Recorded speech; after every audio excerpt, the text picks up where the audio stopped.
সরকারে নেই কিন্তু দরকারে রয়েছে প্রাক্তন সাংসদ অধীর রঞ্জন চৌধুরী। মুর্শিদাবাদের শামসেরগঞ্জ গঙ্গা ভাঙনে মানুষের আর্থিক দুর্দশার কথা শুনলেন।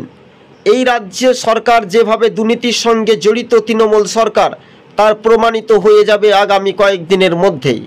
কিন্তু যে সাংসদ বিভিন্ন সময়ে ধরে মানুষের কাজ করে আসছিল, কিন্তু এবার ঈশা খান চৌধুরী তিনি সরাসরি নরেন্দ্র মোদী এবং পার্লামেন্টে জানিয়েছেন, এমনকি অধীর রঞ্জন চৌধুরী অর্থাৎ স্বরাষ্ট্র দপ্তরকে তিনি ফোন করে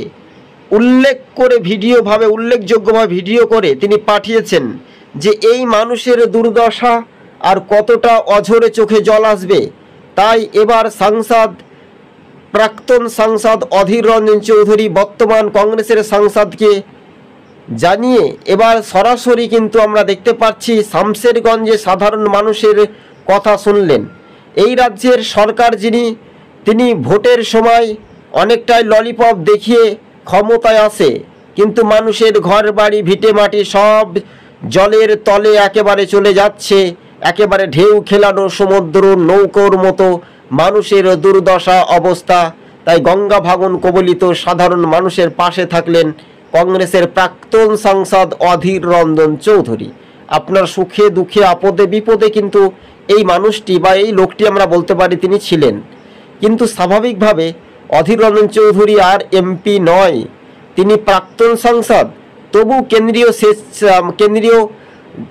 যে সেচ মন্ত্রী তাকেও ফোন করে তিনি জানিয়ে দিয়েছেন। কিন্তু স্বাভাবিকভাবে দর্শক বন্ধুগণ, আপনাদের পাশে অধীর চৌধুরী তো আছেই, কিন্তু রাজনৈতিক মহলে এই রাজ্যের শাসক দল তৃণমূল কতটা 2 নম্বরই মাল তার প্রমাণিত আগামী দিন বোঝা যেতে পারে।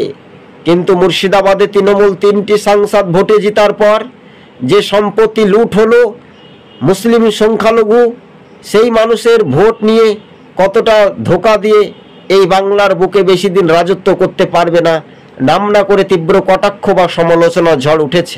তাই দর্শক বন্ধুগণ, অধীর রঞ্জন চৌধুরী প্রাক্তন প্রদেশ কংগ্রেস সভাপতি, প্রাক্তন 5 বারের সাংসদ, কিন্তু আপনাদের সুখে দুঃখে মানুষের পাশে থাকার বার্তা বা আশ্বাস দিয়েছেন। তিনি বললেন, আমি যদি সাংসদ হতে পারতাম, মানুষের জন্য উন্নয়নের আরও দ্রুত গতিবেগে আমি পার্লামেন্টে এই বিষয়টা তুলে আরও জোরালো আওয়াজ তুলে ধরতাম। কিন্তু যে সাংসদরা ভোটে জিতল তাদের পাত্তা নেই, তৃণমূলকে জবাব আগামী দিন দিতে হবে। তাই মুর্শিদাবাদের ভূমিপুত্র অধীর রঞ্জন চৌধুরী শামসেরগঞ্জে মানুষের পাশে থাকলেন।